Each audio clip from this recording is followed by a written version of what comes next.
जय हिंद दोस्तों, मैं हूं प्रभात। पीसीएस शिक्षा के मंच पे आप तमाम अभ्यर्थियों का हार्दिक अभिनंदन है। आज चर्चा के मुख्य बिंदु में प्रतियोगिता दर्पण मई 2025 संस्करण के अंतर्गत अंतर्राष्ट्रीय घटनाक्रमों को हम लोग देखने जा रहे हैं। इससे पहले हमने इसी संस्करण के अंतर्गत राष्ट्रीय घटनाक्रम के वीडियो को अपलोड कर दिया था। यदि आप लोगों ने नहीं देखा है तो उसे पहले जाकर एक बार देख लें और फिर अंतर्राष्ट्रीय घटनाक्रम को आगे देखते रहें।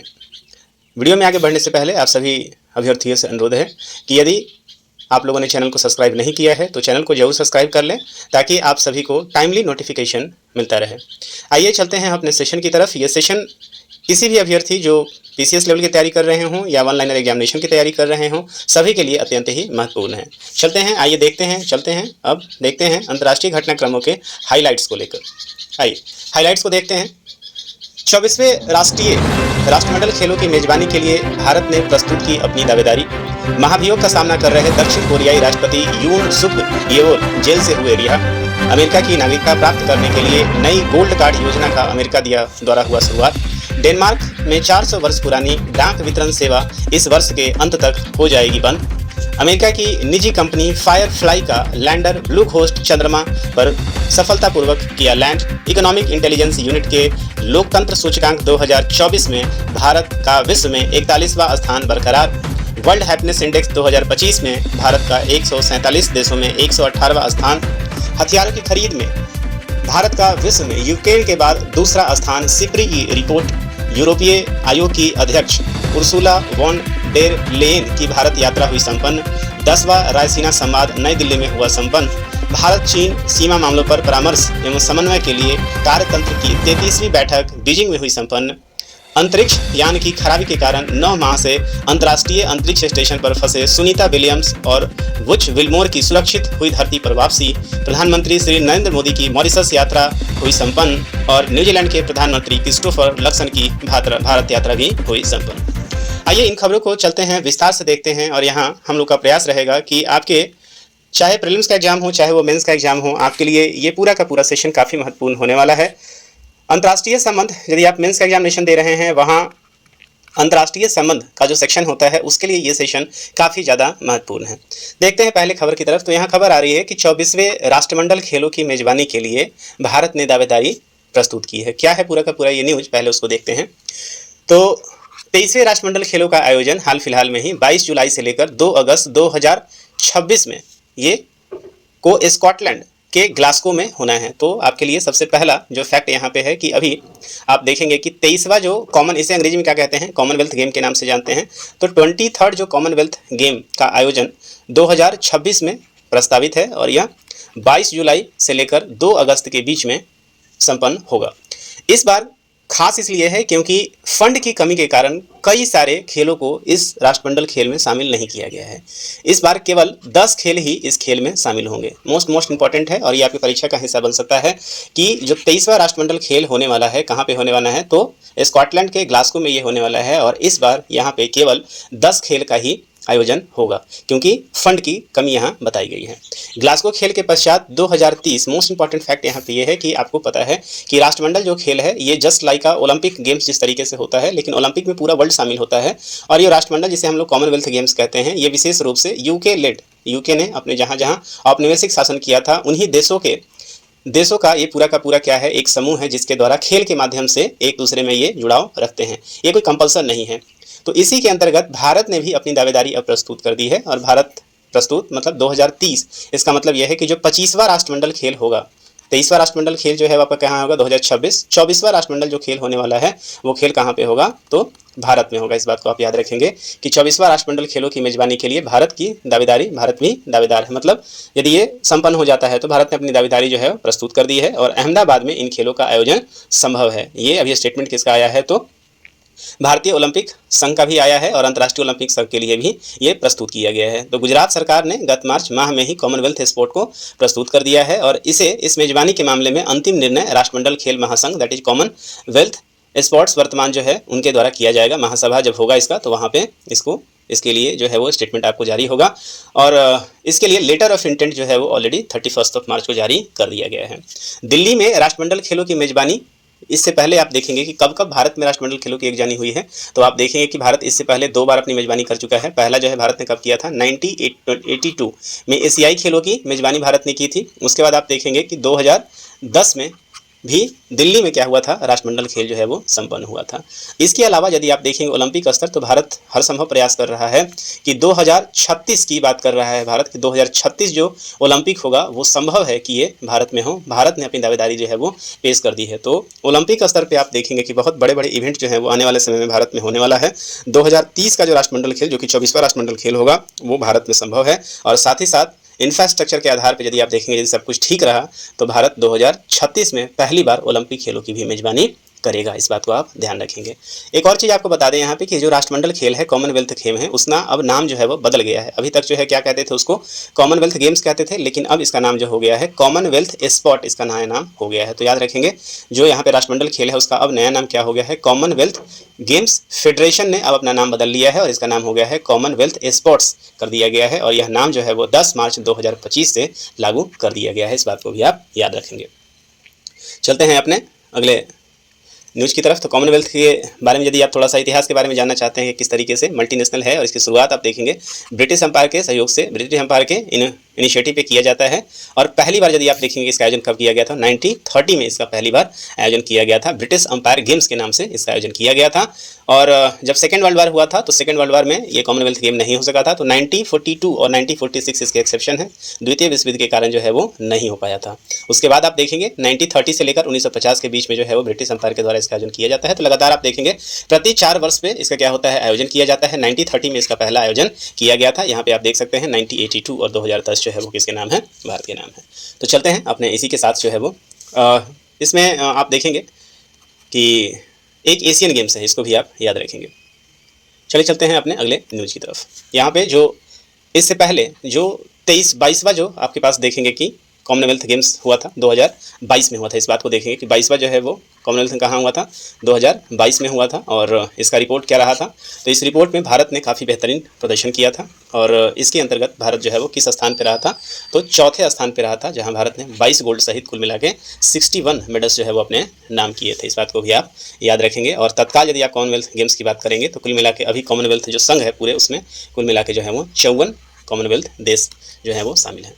चलिए आगे चलते हैं अपने न्यूज़ की तरफ। महाभियोग का सामना कर रहे दक्षिण कोरियाई राष्ट्रपति यून सुक येओल जेल से रिहा हो गए हैं। तो ये जो आप पिक्चर देख रहे हैं, ये दक्षिण कोरिया जो है वो उसके पूर्व राष्ट्रपति हैं, और ये यून सुक येओल जो है वो जेल से रिहा कर दिए गए हैं। तो इनके ऊपर आप देखें महाभियोग का मुकदमा भी चल रहा है। क्यों चल रहा है, तो महाभियोग का सामना कर रहे दक्षिण कोरियाई के निलंबित राष्ट्रपति यून सुक येओल को गत 8 मार्च को जेल से रिहा कर दिया गया है। और इसके एक दिन पूर्व सियोल की एक अदालत में उनकी गिरफ्तारी रद्द कर दी थी, ताकि हिरासत में लिए बिना ही उनके विरुद्ध मुकदमा चलाया जा सके। हुआ क्या था, तो ये 3 दिसंबर 2024 को देश में मार्शल लॉ इन्होंने लगा दिया था। लगाने के आदेश के सिलसिले में विपक्ष के साथ साथ उनकी पार्टी के सांसद ने भी इसका विरोध किया था। और उसी उनके विरुद्ध महाभियोग प्रस्ताव जो है वो संसद ने 14 दिसंबर को पारित कर दिया था। और उसी के आधार पर उनको 15 जनवरी 2025 को गिरफ्तार कर दिया गया था। और उसके बाद जो है इनको पद से हटा दिया गया था। और उसी के संबंध में जो है वो अब महाभियोग का जो सामना कर रहे थे, इनको क्या किया गया है, जेल से रिहा कर दिया गया है। तो पूरा का पूरा मामला किस बात को लेकर है, जैसे अपने यहाँ इमरजेंसी लगता है, उसी तरीके से साउथ कोरिया में इन्होंने मार्शल लॉ लगा दिया था।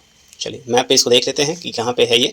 साउथ कोरिया की हम बात करें तो साउथ कोरिया आपको पता है कि एक एशियन कंट्री आप यहाँ पे देख सकते हैं। ये पूरे वर्ल्ड में आप देखें एशिया की तरफ, ये जो हिस्सा आपको दिख रहा है नॉर्थ कोरिया और साउथ कोरिया के बीच में कौन सा लाइन है, इसको याद रखिएगा। 38 डिग्री का जो चैनल है वो बेसिकली नॉर्थ कोरिया और साउथ कोरिया को क्या करता है, विभाजित करता है। इसके बगल में आप देख सकते हैं साउथ ईस्ट की तरफ आप देखेंगे, साउथ कोरिया की तरफ आपका कहाँ हो जाएगा, जापान आपको नजर आ रहा है। काफ़ी ये विकसित देश में से एक है। राजधानी इसकी कहाँ है, सियोल है। वहीं यदि आप नॉर्थ कोरिया की राजधानी की बात करेंगे तो कौन है, तो प्योंगयांग इसकी राजधानी है। इस बात को भी आप याद रखेंगे। इसके दक्षिण में आप कोरियन स्ट्रेट को देख सकते हैं, और इसके पश्चिम में आप देखें तो यहाँ पे आपको एलओसी नज़र आ जाएगा, और इसके ईस्ट में सी ऑफ जापान नज़र आ जाएगा। चलते हैं अपने अगले खबर की तरफ। क्या है, तो डेनमार्क में 400 वर्ष पुरानी डाक वितरण सेवा इस वर्ष के अंत तक जो है वो बंद हो जाएगी। बहुत ही लंबे समय तक आप देखेंगे कि डाक जो है, जिसको हम पोस्टल सर्विसेज के नाम से जानते हैं, तो अब सारे देशों में चूंकि अब इलेक्ट्रॉनिक मेल का जो है, ईमेल का जमाना आ गया है, और सारे जितने भी काम हैं सब डिजिटली ही हो रहे हैं। इसी कारण अब आप देखेंगे कि डेनमार्क जो कि एक यूरोपियन कंट्री है, इसने जो है क्या किया है, अपने यहाँ इस डाक सेवा को बंद करने का जो है वो फैसला ले लिया है। तो डिजिटल युग के बढ़ते प्रभाव के बीच में चिट्ठियों की संख्या में भारी कमी तथा सभी देश में हो रही है, और पत्रों का स्थान अब व्हाट्सएप मैसेज और ईमेल जैसे एप्लीकेशन ने ले लिया है। ऐसे में डेनमार्क संभवतः ऐसा पहला देश है जहां पत्र वितरण व्यवस्था इस वर्ष के अंत तक क्या हो जाएगी, बंद हो जाएगी। तो मोस्ट इंपॉर्टेंट क्वेश्चन है, वन लाइनर फैक्ट है कि पूरे विश्व में सबसे पहले यदि पोस्टल सर्विसेज को बंद किया जा रहा है तो कहाँ किया जा रहा है, तो ये डेनमार्क में संभवतः, अभी तक का रिपोर्ट तो यही है, तो डेनमार्क में ये बंद होने जा रहा है। तो डाक सेवा पोस्टनॉर्ड में मार्च 2025 में की है और पोस्टनॉर्ड द्वारा 6 मार्च को इसकी घोषणा की गई है और इसके तहत इस वर्ष के दूसरी छमाही में पूरे डेनमार्क में लगभग 1500 मेल बॉक्स को हटा लिया जाएगा। 400 वर्ष से ये पूरा सिलसिला चल रहा था और इस डाक सेवा को अब क्या किया जाएगा, बंद कर दिया जाएगा। डेनमार्क को जरा एक बार हम लोग मैप पे देख लें तो आपको डेनमार्क पता है कि डेनमार्क जो है वो क्या है, यूरोपियन यूनियन का एक देश है, महत्वपूर्ण देश है। डेनमार्क आपको देखें यूरोप में आपका यहाँ पे एक ये इसका पूरा का पूरा आप पोजीशन को देख सकते हैं, बिल्कुल यूरोप के जस्ट गोद में ही बसा हुआ है। डेनमार्क के यदि आसपास के आप देशों को देख लें यहाँ पे तो ये आपका डेनमार्क है। इसके दक्षिण में आप देख रहे हैं जर्मनी यहाँ पे नज़र आ रहा है। इसके वाला आप सामने में देख सकते हैं बाल्टिक सी आपको नज़र आ रहा है, तो यहाँ से भी आप इसको कोरिलेट कर सकते हैं। यहाँ पे आप देख रहे हैं कि बाल्टिक कंट्री देख रहे हैं, एस्टोनिया, लातविया, लिथुआनिया और ये सारे कंट्री आपको दिख रहे हैं। इसके नॉर्थ में आप देख लीजिए तो नॉर्वे और स्वीडन आपको नज़र आ जाएगा और इसके ठीक पश्चिम में आप देखेंगे तो यूनाइटेड किंगडम यूके नज़र आ जाएगा। तो मैप भी आप थोड़ा सा याद रखें ताकि आप अपने उत्तर को जो है, और इसका राजधानी कहाँ है तो इसको याद रखेंगे कि जो स्वीडन है, डेनमार्क उसकी राजधानी कहाँ है, कोपेनहेगन जो है इसकी राजधानी है, जो इसके ठीक पूर्व में स्थित है। चलिए आगे चलते हैं न्यूज़ की तरफ। तो अमेरिका की निजी कंपनी फायरफ्लाई का लैंडर ब्लू घोस्ट चंद्रमा पे उतरा है। तो आप देख रहे हैं कि चंद्रमा पर लगातार जो है वो उतरने की होड़ मची हुई है और इसी होड़ में अब आप देखेंगे कि अब प्राइवेट प्लेयर्स जो हैं वो लगातार यहाँ पे चल रहे हैं। तो यूएसए की तरफ से आप देखेंगे कि पहली जो कंपनी थी जो चंद्रमा पे उतरने में सफलता हासिल की थी वो कौन सी थी, इंजियोटिव का ओडिसियस लैंडर जो है वो पहला लैंडर था, प्राइवेट लैंडर था जो जाके कहाँ उतरा था, चंद्रमा के सतह पे उतरा था। और अब अमेरिका का जो दूसरा कंपनी है जिसने चंद्रमा पे अपनी सफल लैंडिंग कर ली है, ये ब्लू घोस्ट जो है इसका नाम है, जो कि कंपनी कौन सी है तो फायरफ्लाई कंपनी है। ये देख लेते हैं। तो अमेरिका की एक निजी कंपनी फायरफ्लाई एरोस्पेस ने चंद्रमा पर अपना अंतरिक्ष यान ब्लू घोस्ट उतारने में सफलता प्राप्त कर ली है। 2 मार्च 2025 को इसने वहाँ पर सफल लैंडिंग कर लिया है। इस बात को आप याद रखेंगे। नासा के साथ आप देखेंगे अमेरिकी अंतरिक्ष एजेंसी नासा के लिए कई परीक्षण भी इसने यहाँ पे किए हैं और नासा के समर्थित इस मिशन का उद्देश्य नासा के निकट भविष्य में आर्टिमिस मिशन के लिए उपग्रह के बारे में जानकारी एकत्र करना है। तो आर्टिमिस मिशन क्या है आपको पता होना चाहिए कि चंद्रमा पे मानवों को ले जाने का एक तरीके से पर्यटन कराने का ये एक मिशन है जिसको क्या कहा जा रहा है, आर्टिमिस मिशन कहा जा रहा है।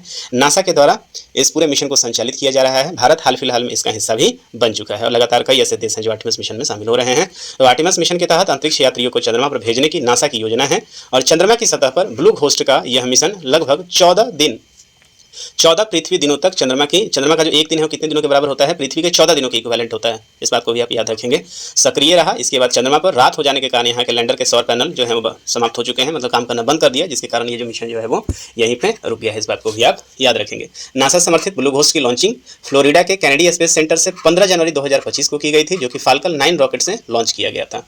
2 मार्च को यह सफलतापूर्वक चंद्रमा की सतह पर उतर गया था और फायरफ्लाई एरोस्पेस का ब्लू घोस्ट चंद्रमा की सतह पर उतरने वाला दूसरा प्राइवेट लैंडर है। मोस्ट इंपॉर्टेंट फैक्ट है, याद कर लीजिएगा, परीक्षा में आने वाले एग्जाम में हिस्सा बनेगा। इससे पूर्व ह्यूस्टन स्थित इंजियोटिव मशीन्स ने पिछले वर्ष अपने ओडिसियस लैंडर की लैंडिंग चंद्रमा की सतह पर कराई थी, जो पूरी तरह से सफल नहीं रही थी। इस बात को भी आप याद रखेंगे। तो पूरी, और यदि सफलता की बात करेंगे तो दूसरा जो है वो कंप्लीट सफल यदि पूछेगा आपसे तो कौन हो जाएगा, तो ये ब्लू घोस्ट हो जाएगा। इंजियोटिव मशीन्स का एक और लैंडर मार्च 2025 में उस समय क्रैश हो गया था जब ये चंद्रमा की सतह से केवल 800 फीट दूर था। तो यदि आपसे क्वेश्चन ये पूछा जाए कि पहला जो चंद्रमा पर उतरने का प्रयास जो प्राइवेट लैंडर था कौन सा था, तो इंजियोटिव था, ओडिसियस लैंडर था। और दूसरा यदि सफल की बात करेंगे तो ये कौन हो जाएगा, ये ब्लू घोस्ट मिशन हो जाएगा, फायरफ्लाई कंपनी की तरफ से लॉन्च था। ये देख रहे हैं यहाँ पे ये ब्लू घोस्ट मिशन है। इसके अलावा यदि हम भारत की बात करें तो भारत सहित केवल 5 देश ऐसे हैं जो चंद्रमा के सतह पर लैंडिंग करने में सफल रहे हैं। भारत हाल फिलहाल में आपको पता है कि चंद्रयान 3 जो है हमारा लैंड किया था। 1966 में तत्कालीन सोवियत संघ का लूना 9 चंद्रमा पर सफलतापूर्वक उतरने वाला पहला अंतरिक्ष यान है। मोस्ट इंपॉर्टेंट ये फैक्ट है, नोट कर लीजिएगा। तो पहला जो देश था वो कौन सा था, यूएसएसआर था, जिसका जो मिशन था वो लूना 9 था, जो पहली बार चंद्रमा के सतह पर उतरा था। इसके 4 महीने के बाद अमेरिका का सर्वेयर 1 जो है वो चंद्रमा की सतह पर उतरा था। तो दूसरे नंबर पर कौन था, अमेरिका था, जिसका कौन सा मिशन उतरा था, तो सर्वेयर 1 उतरा था। इस बात को भी आप याद रखेंगे। बाद में नासा ने वर्ष 1969 में नील आर्मस्ट्रांग और बज एल्ड्रिन को चंद्रमा पर उतारकर इतिहास रचा था। मतलब ह्यूमन मिशन जो है नासा ने वहां पे उतार दिया था। नील आर्मस्ट्रांग चंद्रमा पर उतरने वाले पहले मनुष्य बने थे 1969 में, और रूस और अमेरिका के पश्चात चीन भी 2013 में चंद्रमा पर पहुंचने वाला तीसरा देश बना था। चंद्रयान 3 जो भारत ने लॉन्च किया था वो 23 अगस्त 2023 को चंद्रमा के चंद्रमा पर अपने लैंडर उतारकर भारत ने भी कीर्तिमान रच दिया था। तो भारत ने तो इसके पहले भी 2019 में भी अपना ट्रायल किया था, जो कि लैंड नहीं कर पाया था।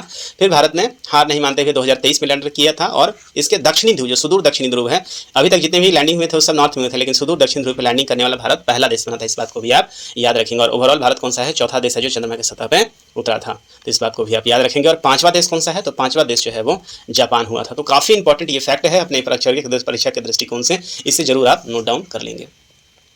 चलते हैं अपने अगले तरफ। Economical intelligence unit that is EIU ने लोकतंत्र सूचकांक 2024 में भारत का विश्व में 41वां स्थान बरकरार रखा है। तो EIU जो है वो लगातार आप देखेंगे विभिन्न देशों में शासन में लोकतंत्र की स्थिति का आकलन करने के लिए लोकतंत्र सूचकांक की गणना ब्रिटेन की the economic intelligence unit EIU के द्वारा 2006 से संचालित की जा रही है। और 2024 में ऐसी सूचकांक रिपोर्ट 27 फरवरी 2025 को जारी की गई थी। कुल मिला के 167 देशों को इसमें शामिल किया गया है, और लोकतंत्र सूचकांक जो है वो आकलित किए गए हैं। छोटे मोटे सूक्ष्म देश का इस क्षेत्र से बाहर रखा गया, छोटे मोटे देश इसमें नहीं रखे गए हैं, जिससे यह माना गया है कि विश्व की लगभग समस्त जनसंख्या इसके अंदर आती है। तो EIU कहते हैं किसके द्वारा जारी होता है? तो याद रखिएगा ये ब्रिटेन लेड की कंपनी है। ब्रिटेन जो है ब्रिटेन के द्वारा इसको जारी किया जाता है, और नाम क्या है? Economic intelligence unit that is EIU। फरवरी 2025 में जारी किया गया है। भारत के लिए जो स्कोर रहा है वो 7.29 रहा है। मोस्ट इंपॉर्टेंट है, इसको नोट कर लीजिएगा। 7.29 रहा है। 167 देशों में से भारत को 41वां स्थान मिला है, और इस वर्ष भी दिया गया है। मतलब पिछले वर्ष की तुलना आप देखेंगे 2023 में भी भारत को यही पोजीशन मिला था, और 2024 में भी यही पोजीशन मिला है। बस अंतर कहाँ है? तो 2023 में जो भारत का स्कोर था वो 7.18 था, और आप देखेंगे 2024 में भारत का जो स्कोर है वहाँ पे कितना है? 7.29 स्कोर है। इस बात को भी याद रखेंगे। ये पूरा का पूरा जो इंडेक्स है वो 5 मानकों पर आधारित है। 5 स्टैंडर्ड्स के आधार पर ये सभी के सभी मानक बनाए गए हैं। तो कौन कौन से हैं मानक? तो इसके बीच में देखिए 0 से लेकर 10 के बीच में यहाँ स्कोर दिया जाता है, और इसको कुल मिला के 4 श्रेणियों में पूरे डेमोक्रेसी को बांटा गया है। जिन देशों के लिए सूचकांक 8+ है, मतलब 8 से ज़्यादा है, उन्हें फुल डेमोक्रेसी वाला देश कहा जाता है। मतलब वहाँ डेमोक्रेसी जो है अच्छे तरीके से चल रही है। 8 से कम, मतलब 8 से और 6 के बीच में, 8 से कम लेकिन 6 या 6 से अधिक जो है उसको क्या कहा जाता है? फ्लॉड डेमोक्रेसी, मतलब दोषपूर्ण लोकतंत्र कहा जाता है। इस बात को आप याद रखेंगे। तो भारत जो है आप देखेंगे कि भारत विश्व का सबसे बड़ा लोकतंत्र है, लेकिन यहाँ पे क्या है? जो लोकतंत्र है ये दोषपूर्ण लोकतंत्र के दायरे में इस रिपोर्ट के अनुसार है। इस बात को आप याद रखेंगे। जिनकी सूचकांक वैल्यू जो है वो 4 से 6 के बीच में है, मतलब 4+ हो और 6 तक हो, उन्हें कहाँ रखा गया है? संकर शासन दैट इज हाइब्रिड रिजिम के अंदर है। मतलब यहाँ पे लोकतंत्र जैसे कि पनप रहा हो, मतलब मतलब आप कहें कि विकासशील स्थिति में है। और जो 4 से कम वाले में है उसको सत्तावादी ऑथोरिटेरियन रिजिम के अंतर्गत जो है वो रखा गया है। इस बात को आप याद रखेंगे। तो 4 इसकी श्रेणी है। एक तो आपका पूर्ण लोकतंत्र है, दूसरा दोषपूर्ण लोकतंत्र है, तीसरा जो है आप देखेंगे संकर है, और चौथा जो है कौन सा है? सत्तावादी है। तो कुल मिला के भारत जो है वो कौन है? दोषपूर्ण लोकतंत्र के अंतर्गत आता है, जहां भारत का स्कोर इस पर कितना रहा है? 7.29 रहा है। टॉप जो कंट्री रही है इसमें नॉर्वे की कंपनी रही है, जिसका स्कोर 9.81 है, मतलब 100% जो है वो सही लोकतंत्र है। तो ऊपर के आप देखेंगे कि Norway, New Zealand, Sweden, Iceland, Switzerland, तो ये सारे के सारे कंट्री जो हैं टॉप 10 में आप देखेंगे सब जो है वो लगभग नॉर्डिक कंट्री यहाँ पे आ रहे हैं। और इसके अलावा सबसे जो लास्ट में है 167 जो है, जहाँ पे सबसे जो है वो खराब स्थिति कहाँ पे है? तो वो अफगानिस्तान की। ऑब्वियसली यहाँ पे तालिबान का शासन चल रहा है। यहाँ 0.25 जो है वो रखा गया है। ठीक है, तो 160 सबसे लास्ट में है अफगानिस्तान, टॉप पे है नॉर्वे। भारत का स्थान जो है वो कौन सा है? 41 है। 2023 में भी भारत का स्थान कौन सा था? 41 ही था। ये यहाँ पे देख सकते हैं। और भी पड़ोसियों को देख लें, थोड़ा पाकिस्तान को भी देख लीजिए। पाकिस्तान 125 नंबर पे है, हालांकि इसे लास्ट में होना चाहिए क्योंकि वहाँ किसी तरीके का डेमोक्रेसी है नहीं। चलिए, तो ये सारे के सारे जो है हमारे लिए इन्हें काफ़ी परीक्षा के दृष्टिकोण से काफ़ी इंपॉर्टेंट है। ये मैंने 4 तरीके के दोष बताए थे: पूर्ण लोकतंत्र, दोषपूर्ण, संकर, सत्तावादी। तो ये 4 तरह के जो हैं इसमें कुल मिला के पूर्ण लोकतंत्र में पूरे विश्व में केवल 25 जो है कंट्री हैं, दोषपूर्ण लोकतंत्र में 46 हैं, संकर में 36 हैं, सत्तावादी मतलब जो ऑटोक्रेसी टाइप का है उसमें देखिए 60 की संख्या है। आप देख सकते हैं संख्या बहुत ही ज़्यादा बढ़ रहा है। इस बात को आप याद रखेंगे। तो चलिए, ये रहा हमारा इसके लिए पूरा का पूरा रिपोर्ट। इसको याद रखिएगा, क्वेश्चन बहुत पूछता है। वर्ल्ड हैप्पीनेस इंडेक्स भी जारी हो चुका है। तो वर्ल्ड हैप्पीनेस इंडेक्स 2025 का 147 देशों में भारत को कौन सा स्थान मिला है? तो 118वां स्थान मिला है। इस बात को भी आप याद रखेंगे। तो किस देश में खुशहाली कैसी है? तो केवल जीडीपी में वृद्धि या आय में वृद्धि से ही नहीं होती है। जीडीपी के साथ साथ अन्य ऐसे मानक हैं जो खुशी का एहसास दिलाती हैं। इसी आधार पर बनाया जाता है हैप्पीनेस इंडेक्स। तो हैप्पीनेस इंडेक्स की गणना किसके द्वारा की जाती है? तो संयुक्त राष्ट्र सतत विकास समाधान network that is United Nations sustainable development solution network के द्वारा जो है इसको जारी किया जाता है। तो कुल मिला के आप देखेंगे कि एक तरीके से यूएन बेस्ड ये पूरा का पूरा जो है वो ये इंडेक्स है और इसमें बेसिकली जो है वो आपके हैप्पीनेस के लिए जीडीपी के अलावा यहाँ पे एसडीजी गोल को भी लगभग शामिल करके पूरा का पूरा दिया जाता है। कुल मिला के 0 से लेकर 10 के बीच में जो है यहाँ पे किया जाता है, स्कोर दिया जाता है और 7 स्टैंडर्ड इसके होते हैं। मोस्ट इंपॉर्टेंट है, इसको याद रखिएगा। इससे पहले जो मैंने लोकतंत्र बताया था वहाँ कितने हैं, 5 स्टैंडर्ड हैं, यहाँ पे 7 स्टैंडर्ड हैं, जिसमें पर कैपिटा जीडीपी है, सोशल रिपोर्ट है, हेल्थ की स्थिति है, हेल्थ में लाइफ एक्सेप्टेंसी कितनी है और जेनरोसिटी कितनी है, जीवन विकल्प बनाने के लिए स्वतंत्रता, freedom to make life choices है, परसेप्शन ऑफ करप्शन, ये मोस्ट ये ऐसा फैक्टर है जिसके कारण भारत की रैंकिंग जो है सबसे नीचे जाती है। तो यहाँ भ्रष्टाचार जो है वो भी एक फैक्टर है और देश की तबाही की स्थिति डेट इज डायस्टोपिया जो शामिल है, तो ये भी इसके अंदर शामिल है। तो कुल मिला के आप देखेंगे भारत की जो स्थिति है जहाँ सबसे ज़्यादा खराब होती है वो करप्शन के क्षेत्र में होती है और हेल्थ के सेक्टर में होता है। और यही कारण है कि भारत की स्थिति आप देखेंगे कि 147 देशों में भारत 118वें नंबर में है। दुनिया का एक जो लोकतंत्र के मामले में भारत 41वें स्थान पे है और यहाँ 118वें स्थान पे है। तो वर्ष 2025 में ऐसी रिपोर्ट 20 मार्च 2025 को जारी किया गया था, क्योंकि 20 मार्च जो है वर्ल्ड हैप्पीनेस डे के रूप में भी मनाया जाता है। इस बात को याद रखिएगा, 20 मार्च क्या है, वर्ल्ड हैप्पीनेस डे होता है, जो इस तर्ज पे 13वीं वार्षिक रिपोर्ट है। तो ये इस रिपोर्ट का कौन सा है, 30th जो है एडिशन रहा है और 147 देशों में भारत का जो स्थान रहा है 118वां रहा है। और इसके पहले यदि आप देखेंगे 2023 में भारत की क्या स्थिति रही है, तो भारत 2023 में 143 देशों में से 126वें स्थान पर रहा था। तो यहाँ पे भारत की स्थिति जो है कुछ हद तक जो है वो बेहतर हुई नजर आ रही है। और भारत की यदि आप बात करेंगे स्कोर कितना रहा है, तो स्कोर को जरूर रोक ले, आजकल परीक्षा में स्कोर पूछा जा रहा है। 4.389 जो है वो भारत का स्कोर रहा है, 30वां स्थान। और इस प्रकार भारत को इस मामले में नीचे से कौन सा स्थान प्राप्त हुआ है, तो 30वां स्थान प्राप्त हुआ है। मतलब 147 में से जो है वो नीचे से आप देखेंगे तो 30वां स्थान हुआ है। 2021, 2022, 2023 की रिपोर्ट में भारत का सबसे निचला 11 देशों में स्थान दिया गया है, जबकि 2024 में नीचे से 17वां स्थान था। तो भारत लगातार जो है वो अभी प्रदर्शन अच्छा कर रहा है। उम्मीद है कि धीरे धीरे करके भारत जैसे जैसे आगे बढ़ेगा वैसे वैसे यहाँ भी बेहतर स्थिति में होगा। टॉप पे रहा है एक बार, कौन रहा है, फिनलैंड है, जिसका स्कोर 7.736 है। तो यहाँ घबराने की बात इसलिए नहीं है कि भारत दुनिया का सबसे बड़ा आबादी वाला देश है और यहाँ पे जो है वो विविधताओं का भी देश है। तो यहाँ जैसे जैसे भारत गरीबी से निकलेगा, जैसे जैसे यहाँ पे इंफ्रास्ट्रक्चर बेहतर होंगे, जैसे जैसे एजुकेशन बढ़ेगा, वैसे वैसे यहाँ रैंकिंग भी जो है वो अच्छी आपको नजर आने लगेगी। तो भारत का स्थान याद रखिएगा 118वां है। भारत 4.3989 जो है 389 स्कोर है। टॉप पे रहा है यहाँ फिनलैंड।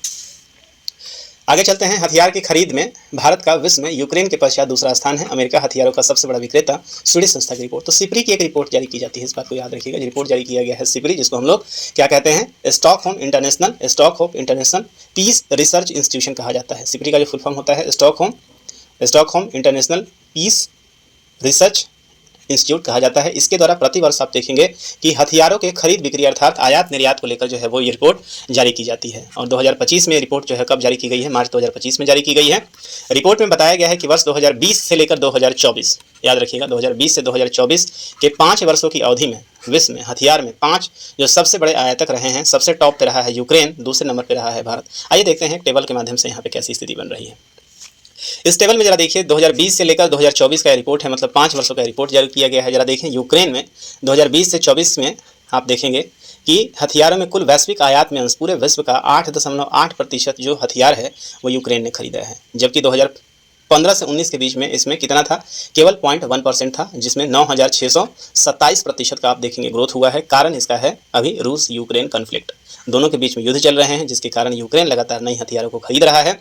और बेचने वाला कौन है ये भी आपको देखना चाहिए। तो सबसे बेचने वाले देशों में आप देखेंगे पूरे विश्व का यदि आप देखेंगे कि 3 जो प्रमुख आयातकर्ता देश है, यूक्रेन को सबसे ज़्यादा हथियार कौन दे रहा है, अमेरिका दे रहा है 45%, जर्मनी दे रहा है 12% और पोलैंड दे रहा है 11%। अमेरिका पे आप खासकर इस पूरे टेबल में जरा ध्यान रखिएगा। दूसरे स्थान पे है भारत की क्या स्थिति है, तो भारत इस बार पूरे वर्ल्ड के स्तर पे पूरे विश्व का 8.3% जो है वो योगदान दे रहा है, किसमें, आयात में। 2015 से 19 में यहाँ पे परिस्थिति 9.1 थी, तो यहाँ आप डिक्लाइन देखने को मिलेगा। मतलब भारत हथियारों के आयात में अब कमी कर रहा है और आप देखेंगे -9.3% जो है यहाँ पे कमी हो रहा है। तो क्या भारत हथियार कम खरीद रहा है? यस, हथियार तो कम खरीद रहा है, लेकिन सबसे इंपॉर्टेंट है भारत का मेड इन इंडिया जो पहल है, उस पहल के अंतर्गत भारत जो है अब डिफेंस सेक्टर में जो ग्रोथ कर रहा है, यही कारण है कि आप देखेंगे यहाँ पे आयात में कमी नजर आ रहा है। और ये एक भारत के लिए बहुत ही अच्छा साइन है।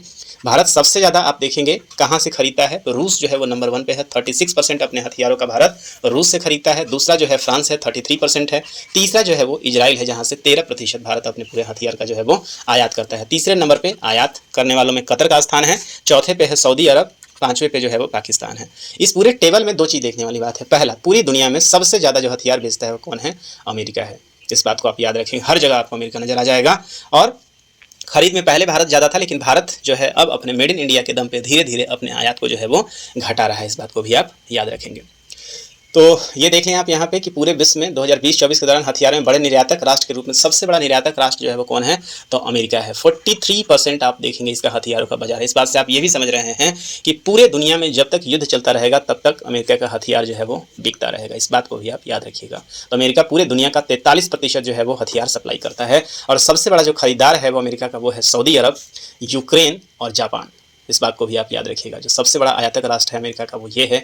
वहीं आप देखेंगे फ्रांस जो है वो दूसरे नंबर पे है हथियार बेचने में, लेकिन परसेंटेज के मामले में आप देखिए तो 9.6%, केवल 9.6% है। रूस 7.8% है, और फ्रांस का सबसे बड़ा जो खरीदार कौन है, भारत है, 28%। रूस का सबसे बड़ा खरीदार कौन है, भारत है, 38%। अब एक बात आपको यहाँ पे और भी समझ, और इजराइल का भी सबसे बड़ा खरीदार कौन है, भारत है। तो भारत जहाँ से सबसे ज़्यादा हथियार खरीदता है वो 3 प्रमुख देशों में आप देखेंगे तो कौन कौन सा है, इस बात को आप याद रखेंगे। रूस है पहले नंबर पे, दूसरे नंबर पे फ्रांस है, और तीसरे नंबर पे इजराइल है। तो इस बात से ये भी स्पष्ट हो रहा है कि आप देखिए जो अभी हाल फिलहाल में भारत पाकिस्तान जो कॉन्फ्लिक्ट हुआ, जहां ऑपरेशन सिंदूर चलाया गया, तो यहाँ पे केवल यही 3 देश जो हैं वो भारत के साथ खड़े दिखे थे। इसका मतलब ये है पूरी दुनिया जो है वो व्यापार से कंट्रोल हो रही है। इस बात को भी आप याद रखेंगे। चलिए आगे चलते हैं। यूरोपियन आयोग की अध्यक्ष जो है उर्सुला वॉन डेर लेयन की भारत यात्रा संपन्न हुई है। तो ये खबर तो खैर इंपॉर्टेंट है, इसके पीछे बैकग्राउंड न्यूज़ को जानना जरूरी है। तो यूरोपियन यूनियन की अभी ये क्या है, अध्यक्ष हैं, और ये भारत की आधिकारिक यात्रा पे 27 से 28 फरवरी 2025 को यूरोपियन कमीशन के अध्यक्ष के रूप में यहाँ पे ये पहुंची हुई थी। European union college of commissioners का भारत का ये पहला दौरा था। इस बात को याद रखेंगे। 2024 में संपन्न चुनाव के पश्चात, नए कार्यकाल की शुरुआत के पश्चात कमिश्नर समूह का यूरोप के बाहर का ये पहला दौरा था। जब कभी भी किसी देश का पहला दौरा होता है बहुत ही इंपॉर्टेंट होता है। इंपॉर्टेंट इसलिए होता है कि वो किस देश के साथ कैसा संबंध है। दुनिया का सबसे बड़ा मार्केट अभी भारत है, और ऐसे में यूरोप भी पीछे नहीं रह सकता है। यूरोप भी लगातार यहाँ दौरा कर रहा है कि भारत के साथ जो है वो संबंध अच्छे रहने चाहिए।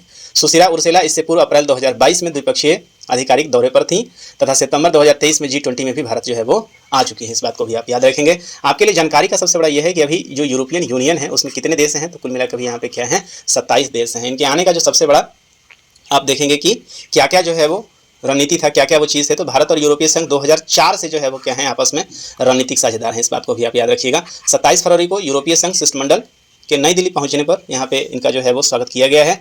और इसके अलावा जो दोनों के बीच में जो सहमति हुई है वो किस किस चीज़ों पे सहमति हुई है, ये सबसे बड़ा इंपॉर्टेंट है।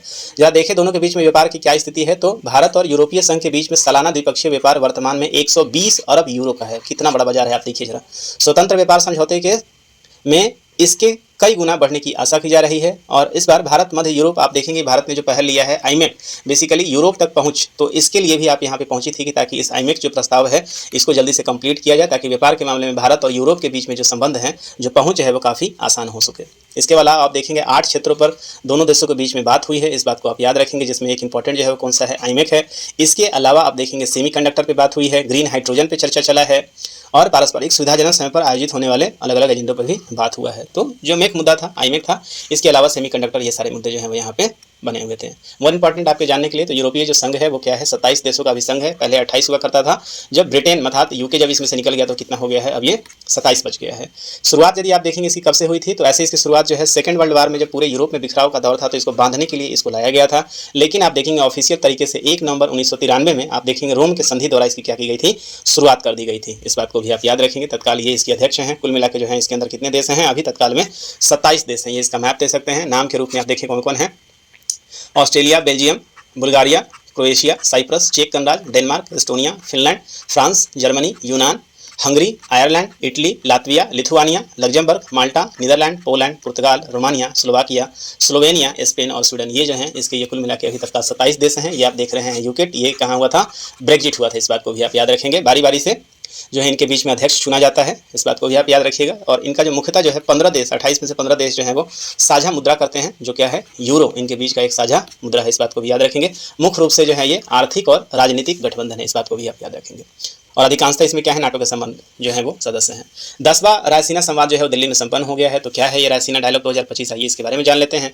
तो भारत सरकार विदेश मंत्रालय के साथ साझेदारी में ऑब्जर्वर रिसर्च फाउंडेशन के द्वारा इसको आयोजित कराया गया था। तो भारत का विदेश मंत्रालय और ऑब्जर्वर रिसर्च फाउंडेशन, इसको याद रखिएगा, ORF कहा जाता है, इनके माध्यम से ये संपन्न किया गया है। वार्षिक जो है ये डायलॉग होता है। 17 से 19 मार्च के बीच में दिल्ली में संपन्न हुआ। 125 देश के 3500 से अधिक प्रतिभागी इसमें हिस्सा लिए थे। इसमें सारे व्यापारिक और सारे जो हैं इसके जो प्रमुख भागीदारों में आप देखेंगे कि जो चीफ गेस्ट इस बार जो थे वो कौन है, तो न्यूजीलैंड के प्रधानमंत्री क्रिस्टोफर लक्सन जो है इस सम्मेलन के उद्घाटन समारोह में कौन थे, मुख्य अतिथि थे। इस बात को भी आप याद रखेंगे। जो भी इसके मुख्य अतिथि होते हैं उन पे विशेष फोकस होता है, क्योंकि भारत उसको क्या कर रहा होता है, उनको लक्षित कर रहा होता है। तो रायसीना डायलॉग है क्या, तो एक भू राजनीतिक मतलब जियो पॉलिटिक्स आप देखेंगे वर्ल्ड लेवल पे भी इस तरह के कई सारे डायलॉग चलते हैं। जैसे आप सिंगापुर में देखेंगे तो आपको सांग्रीला डायलॉग मिल जाएगा, भारत में आप देखेंगे तो इसी आधार पर रायसीना डायलॉग मिल जा रहा है। इस बात को भी आप याद रखेंगे। तो जियो पॉलिटिकल मंच है ये, यहाँ पे भारत की पहल पर आयोजित किए जाने वाला एक वार्षिक सम्मेलन है। इसका आयोजन भारत के विदेश मंत्रालय और ऑब्जर्वर रिसर्च फाउंडेशन के सहयोग से किया जाता है। पहला आयोजन कब हुआ था, इस बात को भी याद रखिएगा, 2016 में इसका पहला आयोजन किया गया था। और इस बार आप देखेंगे कि ये कौन सा है, ये 10वां जो है वो आयोजन है। बहुउद्देशीय सम्मेलन होता है और विभिन्न राष्ट्रों के नीति निर्माता, निर्णयकर्ता, उच्च अधिकारी सभी इसमें क्या करते हैं, भाग लेते हैं। 17 से 19 के बीच में हुआ गया। सबसे इंपॉर्टेंट जो है वो इसका क्या है, आप देखेंगे कि टैगलाइन है, थीम है। तो थीम क्या था इसका, कालचक्र, पीपल, पीस, प्लेनेट। इसको याद रखिएगा, ये क्वेश्चन पूछा जा सकता है किसके द्वारा है, तो कालचक्र, पीपल, पीस एंड प्लेनेट, ये क्या है, इस पूरे रायसीना डायलॉग का जो है वो क्या था, थीम था। इस बात को भी आप याद रखेंगे। चीफ गेस्ट थे वो कौन थे, न्यूजीलैंड के जो प्रधानमंत्री हैं कौन है, क्रिस्टोफर लक्सन इसके चीफ गेस्ट थे। तो ये पूरा का पूरा जो है ये न्यूज़ था। इससे ज़्यादा आपको यहाँ पे जानने की आवश्यकता नहीं है। यहाँ पे देखिए डायलॉग का जो विषय है, थीम क्या है, कालचक्र, पीपल्स, पीस एंड प्लेनेट। 3 दिन तक ये बातचीत चली थी। आगे देखते हैं मोस्ट इसको कहेंगे कि आप इस सदी का जो सबसे बड़ा न्यूज़ है, अंतरिक्ष यान की खराबी के कारण 9 माह में अंतर्राष्ट्रीय अंतरिक्ष स्टेशन पर फंसे सुनीता विलियम्स की सुरक्षित वापसी हो गई है। तो ये काफ़ी दिनों से लंबित है। आपको बता दें कि जो सुनीता विलियम्स थी वो कहाँ गई थी, आईसीएस गई थी केवल 8 दिनों के लिए। इस बात को भी आप याद रखेंगे। ये कब गई थी, तो सुनीता विलियम्स जो है विचमोर के साथ 5 जून 2024 को ये 1 सप्ताह के लिए कहाँ गई थी, आईसीएस गई थी। लेकिन वो जिस जहाज़ से गई थी वो क्या हो गया था, वो खराब हो गया था। और ख़राब होने के कारण जो है वहाँ पर लगातार ऐसा कुछ हो नहीं रहा था जिससे वो आ पाएँ। तो अंततः जो है वो एलन मस्क के द्वारा जो है वो मिशन को भेजा गया है। और आप देखेंगे कि 19 मार्च 2025 को हो सके सुनीता विलियम्स और विचमोर्स के साथ 2 अन्य अंतरिक्ष यात्री निक हेग और अलेक्जेंडर गोबुर्नोवा जो है वो क्रू 9 के द्वारा पृथ्वी पर लौटे हैं। इस मिशन के लिए स्पेस एक्स के फाल्कन 9 रॉकेट ने क्रू 10 के 4 अंतरिक्ष यात्रियों को लेकर नासा के कैनेडी स्पेस सेंटर से अंतर्राष्ट्रीय अंतरिक्ष स्टेशन के लिए भारतीय समय के अनुसार 13 मार्च 2025 को उड़ान भरी थी। और इन चारों को आईएसएस पर उतारकर क्रू 9 सुनीता विलियम्स और विचमोर और 2 अन्य अंतरिक्ष यात्रियों को जो आईएसएस पर रह रहे थे वापस पृथ्वी पर लाया गया है। अब जरा देखिए यहाँ पे ये गए किससे थे, जो इनको लाने के लिए जो यान गई थी वो क्रू 10 गई थी, और जो जिससे आए हैं वो कौन सा है, क्रू 9 है। इस बात को भी आप याद रखेंगे। 17 घंटे की ये यात्रा थी। क्रू 9 का कैप्सूल पैराशूट के जरिए भारतीय समय के अनुसार 19 मार्च को 3:27 पर फ्लोरिडा की खाड़ी में ये लैंड किया था। स्ट्रेचर पर इनको लाया गया। हालांकि ये जब से आई हैं तब से ये अभी तक बाहर नहीं है, अंदर जो है वो अभी ऑब्जर्वेशन में ही है। तो 5 जून को ये गई हुई थी। आप इस बात को भी याद रखें कि इस पर 8 दिनों की यात्रा पर गई थी ये, और आईएसएस के में जाके फंसी थी। 286 दिनों के बाद जो है वो पृथ्वी पर वापस आ पाई हैं। तो इसको आप नोट कीजिएगा, कितने दिनों के बाद, 286 दिनों के बाद। आगे देखिए, प्रधानमंत्री श्री नरेंद्र मोदी की मॉरिशस यात्रा हुई है। मॉरिशस में इनको क्या किया है, सर्वोच्च नागरिक सम्मान से सम्मानित किया गया है। तो मॉरिशस के प्रधानमंत्री अभी कौन है, डॉक्टर नवीन चंद्र राम गुलाम जो है वो, उनके निमंत्रण पे प्रधानमंत्री वहाँ गए थे। 2 दिन की राजकीय यात्रा थी। 11 से 12 मार्च 2025 को ये वहाँ पे गए थे, और मॉरिशस के 57वें राष्ट्रीय दिवस कार्यक्रम में ये अतिथि के रूप में गए हुए थे। 2 दिनों की इनकी यात्रा। 11 मार्च को मॉरिशस की राजधानी पोर्ट लुइस, मॉरिशस की राजधानी कहाँ है, पोर्ट लुइस है, वहाँ पहुँचे थे, जिनका स्वागत किया गया था। और साथ ही साथ इससे पहले भी आप देखेंगे कि 10 वर्ष पूर्व 2015 में भी राष्ट्रीय कार्यक्रम में वहाँ पे प्रधानमंत्री जो है वो शामिल हुए थे। अपने इस विजिट के दौरान आप देखेंगे कि 1 दिन पूर्व 11 मार्च को सर शिवसागर रामगुलाम वनस्पति उद्यान में वहाँ पर पूर्व प्रधानमंत्री सर शिवसागर रामगुलाम और अनिरुद्ध रामगुलाम की समाधियों पर भी ये क्या किए हैं, पुष्पांजलि अर्पित किए हैं। तो कुल मिला के अपने इस यात्रा के दौरान आप देखेंगे कि प्रधानमंत्री को श्री रामगुलाम ने श्री मोदी को अपने देश का सर्वोच्च नागरिक सम्मान the grand commander of the order of the star से इनको क्या किया गया है, सम्मानित किया गया है। और श्री मोदी को दिया गया ये 21वां अंतर्राष्ट्रीय जो है वो सम्मान भी है। इस बात को भी आप याद रखेंगे। तो इस बात को याद करेंगे। 12 मार्च को ही मेजबान प्रधानमंत्री के साथ मिलकर Atal Bihari Vajpayee institute of public service and innovation, कुल मिला के ये सारी चीज़ों को 12 मार्च जो है वो क्या है, 12 मार्च को मॉरिशस का राष्ट्रीय दिवस जो है वो मनाया जाता है। इस बात को भी आप याद रखेंगे। तो ये वो हैं, आप देख रहे हैं यहाँ पे जो है वो इनको सम्मान दिया जा रहा है। तो 21वां इनका सम्मान था। ये रहा आपका मॉरिशस। मॉरिशस कहाँ पे है, जरा आप मैप में देखें तो मेडागास्कर के ठीक बगल में आप देखेंगे एक आइलैंड है, जो कि आप देखेंगे इंडियन ओशन में है, और काफ़ी की प्लेयर है इंडियन ओशन का ये मॉरिशस जो है। मोस्टली आप देखेंगे भारतीय बड़ी संख्या में आपको यहाँ पे मिल जाएंगे, और जो इसकी राजधानी है वो कौन सा है, वो पोर्ट लुइस है। इस बात को भी आप याद रखेंगे। चलिए, न्यूजीलैंड के प्रधानमंत्री की भी अभी हाल फिलहाल में क्रिस्टोफर लक्सन की यात्रा हुई है। तो इसको यहाँ पे कवर इसलिए नहीं करेंगे कि बेसिकली वो 10वें रायसीना डायलॉग में भी यहाँ पे आए हुए थे। तो इसी के अंतर्गत भी अभी प्रधानमंत्री जो है वो 16 से 20 मार्च 2025 को इनकी यात्रा यहाँ पे संपन्न हुई है, और स्वदेश वापसी के पूर्व 19 से 20 मार्च को मुंबई में इनका कार्यक्रम था। तो कुछ विशेष यहाँ पे आपको नजर आएगा नहीं। सिर्फ आप ये याद रखें कि जो मुख्यमंत्री हैं ये क्या है, इनके बीच में जो जानने वाली सबसे बड़ी, दोनों देशों के बीच में खेल संबंधों की स्थापना का ये 100वां वर्ष है, जो कि अगले वर्ष 2026 में आयोजित किया जाएगा। तो आपको इससे ज़्यादा यहाँ पे न्यूज नहीं बनता है। मैप पे आप देख सकते हैं न्यूजीलैंड को। तो ये जो है न्यूजीलैंड का मैप है। न्यूजीलैंड कहाँ पे दिख रहा है? साउथ पैसिफिक ओशन में इसका स्थिति देखेगा आप। ऑस्ट्रेलिया के ठीक नॉर्थ में आपको न्यूजीलैंड पूरा का पूरा एक आइलैंड है। काफ़ी अच्छा देश है ये, और डेमोक्रेसी हैप्पीनेस इंडेक्स में काफ़ी ऊपर रहता है। राजधानी आपको दिख जाएगा यहाँ पे, कौन सा है? वेलिंगटन आपको यहाँ पे नज़र आ रहा है। बीच में पास है जो कुक स्टेट कहते हैं, जो कि बेसिकली न्यूजीलैंड के बीचों बीच यहाँ पे गुजरता है। इस बात को भी आप याद रखेंगे। तो इसी के साथ इस सेशन में हम लोग रखते हैं इतना ही। यहाँ पे हम लोगों ने मोस्टली जो सारे इंपॉर्टेंट न्यूज़ थे उसको हम लोगों ने कवर कर लिया है एक ही सेशन में। तो केवल आप देखेंगे अपने महत्वपूर्ण 35 से 40 मिनट के सेशन में हम लोगों ने पूरा मई संस्करण का आप देखेंगे कि क्रक्स जो है वो हमने कवर कर लिया है। आप लोगों से अनुरोध है, जो लोग भी देख रहे हैं, कृपया कर जाके एक बार प्रतियोगिता दर्पण को हार्ड कॉपी भी एक बार जरूर पढ़ लें, ताकि आप पूरी तरीके से अपने सब्जेक्ट पे जो है वो पकड़ बना सकें। तो चलिए इस सेशन में रखते हैं इतना ही। अगले सेशन में हम आपसे मिलेंगे, जहां चर्चा करेंगे इसकी इकोनॉमी वाले सेक्टर की, जहां पे स्पोर्ट्स की, इनके विभिन्न अवार्डों की हम चर्चा करेंगे। उम्मीद करता हूँ कि आपका ये सेशन आपके कॉम्पिटिटिव एग्जामिनेशन के लिए काफ़ी हेल्पफुल रहेगा। यदि आपको ये सेशन अच्छा लगा है, यदि आपको ये कंटेंट अच्छा लगा है, तो निश्चित रूप से जल्दी से सब्सक्राइब भी कर लीजिए, ताकि आपको सही समय पे नोटिफिकेशन मिलता रहे। तो आज के सेशन में रखते हैं इतना ही। मिलेंगे आपसे अगले सेशन के लिए, तब तक दीजिए हमें इजाज़त। साइनिंग ऑफ, दिस इज प्रभात। जय हिंद।